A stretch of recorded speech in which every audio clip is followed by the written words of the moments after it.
Welcome back to Mrs. Coombs' reading place. Well, we've already read the first few chapters of Jojo and the Melon Donkey by Morpurgo, and we're about to start on chapter 4. If you've missed chapters 1 and 2 and chapter 3, I would really suggest that you look at the links below and go and read and listen to me reading to you those chapters. Because without knowing what's happened, it's really hard to keep up with us. For those of you who've read chapter 1 and chapter 2 and 3, let's dive in again and see what happens. Can you remember where we were? That's right. Jojo was left with his master, and his master was telling him all kinds of things.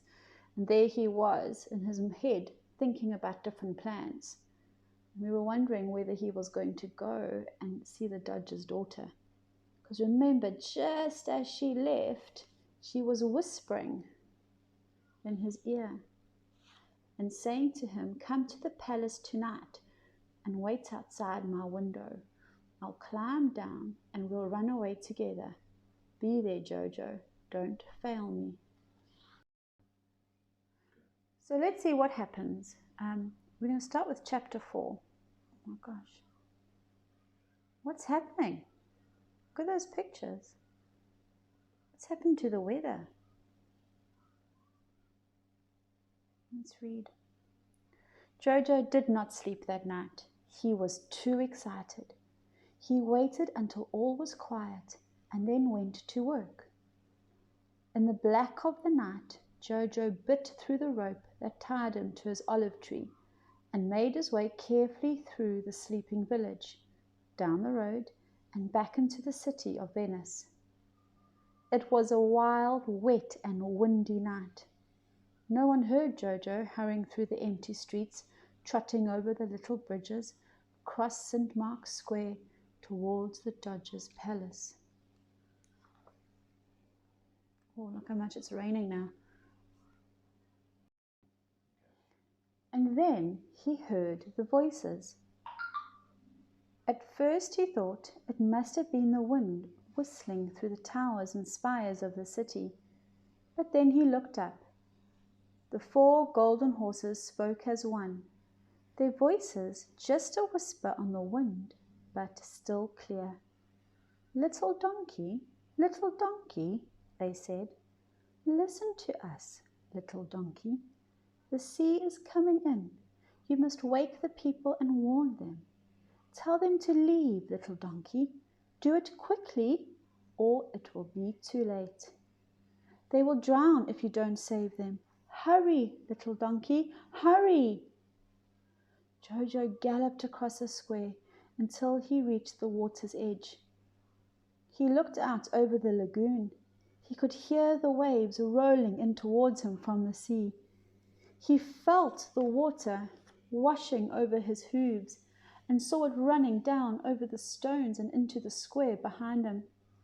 He lifted his head, took the deepest breath of his life, and then he brayed, and he brayed, and he brayed until his head ached with it. In her bedroom, in the palace, the Dodger's daughter was waiting for Jojo. When she heard him calling, she let herself out of her window and ran over to him. "Not so loud, Jojo," she said. "You'll wake everyone up." And then she too heard the distant roar of the sea and heard the waves rolling in. She felt the water around her ankles and understood why Jojo was braying. She knew at once what had to be done. With the Dodger's daughter on his back, Jojo trotted, braying through the city streets, waking everyone up. "What?" they shouted, opening their windows and looking into the dark streets. "Melons at this time of night?"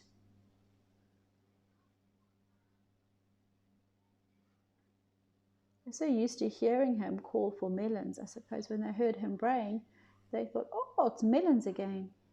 But they weren't very happy to be woken up in the middle of the night. No, no, cried the Dodger's daughter. The sea has broken in and the city is under water. Save yourselves! And all the while the sea came in, flooding the square and the cathedral and the Dodger's palace itself. Woken by Jojo's braying, the people of Venice ran for their lives.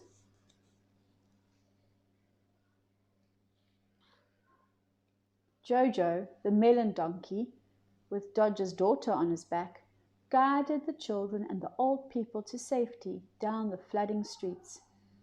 And all the time the waters rose around them, houses crumbled, and the great bell tower in the square came crashing down into the water. Gosh, look at it. It's breaking and falling down.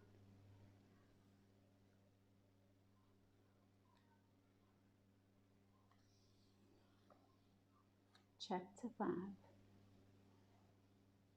When morning came, they discovered that not a single life had been lost.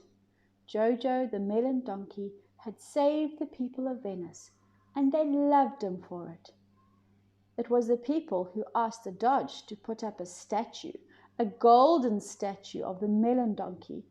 It should stand, they said, in St. Mark's Square in front of the golden horses themselves, so that no one should ever forget him. At the unveiling ceremony, the Doge placed a laurel on Jojo's head and apologized for the cruel things he'd said about him. You have a look at this picture. There's a laurel. It's like a wreath of leaves that they can put on people's heads. Here's this golden statue of him. Sure, he looks quite a proud donkey there, doesn't he? He doesn't look like the forlorn donkey we saw in the very first picture of this book. There is a legend, the Doge said, that if ever the people of Venice were in danger, the 4 golden horses would save them. It's a nice story, but it's just a story. It was Jojo, the melon donkey, who saved us, and we must never forget it. And Jojo smiled secretly inside himself and was happy. Why was he smiling secretly inside? Because he knew that they were actually saved by the 4 golden statues, the 4 golden horses. They saved the town. He was listening to them. And they think it's just a legend. Never again was Jojo made to carry anything, except, that is, for the garlands of flowers that people put around his neck whenever he went out for a walk. For he became the Doge's daughter's donkey, and he was her friend and constant companion for the rest of his life. And donkeys do live for donkey's years, you know. And that ends such a lovely story of Jojo and the Melon Donkey by Morpurgo. Thank you for coming to listen along with me and read along with me. I wonder what I'm going to find next. Will it be with the same author, different author? I don't know. All I can tell you is another book will be coming.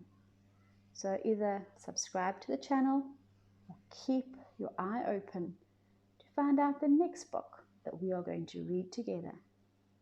Thank you for joining me at Mrs. Coombs' Reading Place. Bye.